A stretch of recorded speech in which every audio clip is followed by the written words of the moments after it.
Countering Racism White Supremacy Book Club. Like, share, subscribe, and comment below. How can war, counter-war be made constructively entertaining since all areas of activity are interrelated? Because that's the third area of activity in the textbook, entertainment. All so-called black entertainment should be geared toward problem solving. That hasn't been done. Someone once said,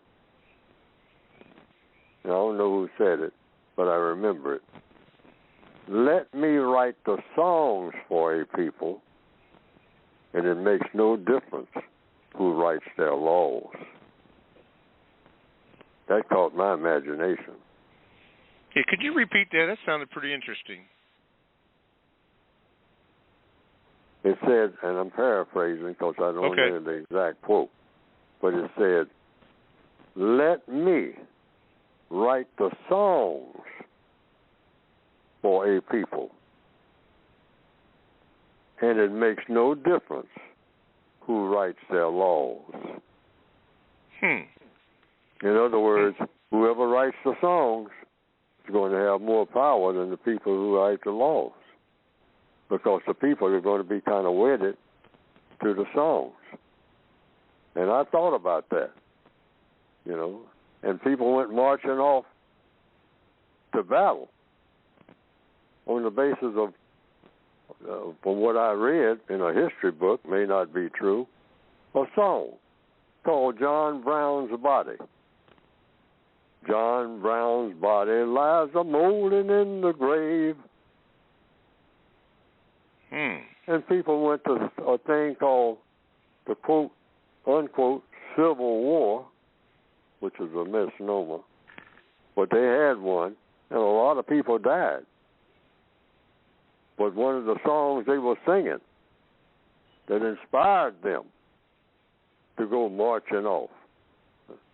Now, these are white people killing white people over a dispute about John Brown, who was involved in the abolitionist movement.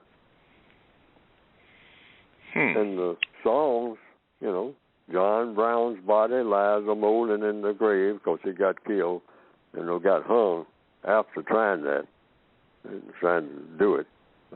All right. They caught him and they hanged him. And so people got all upset about him being hanged for it, all right, trying to be an abolitionist. So they went off to war behind a song that somebody wrote. I don't even know who wrote the song, but I know those were the first words of the song. John Brown's body lies a-molding in the grave. And then all during World War II, what they call World War II, they had Let's Remember Pearl Harbor. That was a song. As we go to meet the foe. And over in England, they had a song called The White Cliffs of Dover. There'll be bluebirds over the white cliffs of Dover. One day, just you wait and see. There'll be love and laughter and peace ever after. One day, just you wait and see. And a lot of people sang that song, and it inspired them to fight in so-called World War II. And there are a lot of songs they call patriotic songs. The Marines have a song that they sing. The Army has a song. The caissons go rolling along. Might be something to that. If all the songs that you hear pump you up to do something, think of the effect that will have on black people.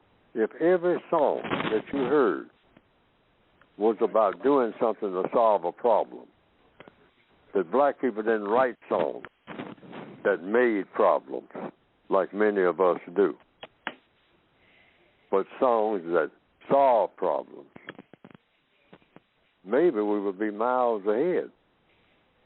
And maybe we would wind up being people who love to solve problems, because that's all we hear. That's all we have heard since we were in kindergarten. Songs that inspired us to solve problems.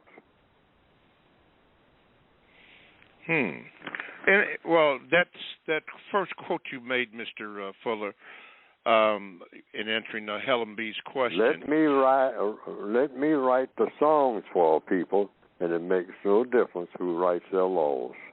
Okay. Or they'll get wrapped up in them songs. Oh, yes, sir. Would that be equivalent to what Meyer Amstel Rothschild said? He said, give me control of a nation's money supply, and I care not who makes the laws. He Could be. Yeah. I mean, and a lot of people, the white supremacists know all this better than anybody. See what I mean? They know. They know. Right. Like I said, everything is about what you do and say. I mean, if you go into a courtroom, there's nothing in there but chairs and tables.